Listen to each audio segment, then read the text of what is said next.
The president's own words may be complicating the legal case for his travel ban. In Twitter messages yesterday, he took aim at the courts, his own Justice Department, and the revised ban. He tweeted this: "We need a travel ban for certain dangerous countries, not some politically correct term that won't help us protect our people." Mr. Trump's focus on the ban is also distracting attention from his infrastructure proposals. Margaret Brennan is at the White House with the latest. Margaret, good morning. Good morning. Well, President Trump meets today with congressional leaders about health care and tax reform. This is part of a White House effort to keep the president focused on his own agenda. We're still stuck with an ancient, broken, antiquated, horrible system that doesn't work. The president's focus on Monday was supposed to be on reforming air traffic control, part of his week-long initiative to overhaul the nation's infrastructure. But the president had his eye on other targets, including reviving his court-suspended temporary freeze on travel from 6 Muslim-majority countries. In a series of tweets, the president insisted on calling it a travel ban and dismissed the federal court objections as simply a matter of political correctness. Mr. Trump's comments prompted attorney George Conway, husband of White House counselor Kellyanne Conway, to tweet a rare public rebuke.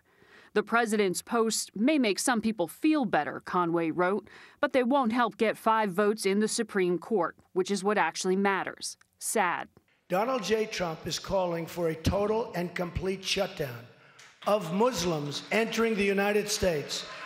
The president's own language Monday contradicts his lawyers, who have emphasized it is just a temporary pause, not a ban, and insist it is not aimed at Muslims.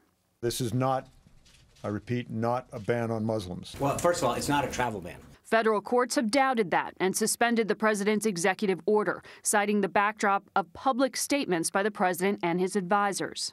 Yesterday, White House spokesman Sarah Sanders tried to downplay the discrepancy.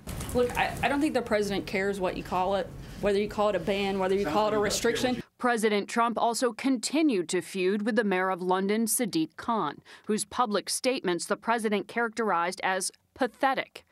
Khan suggested Mr. Trump is no longer welcome in London. I don't think we should be rolling out the red carpet to the President of the USA in the circumstances where his policies go against everything we stand for.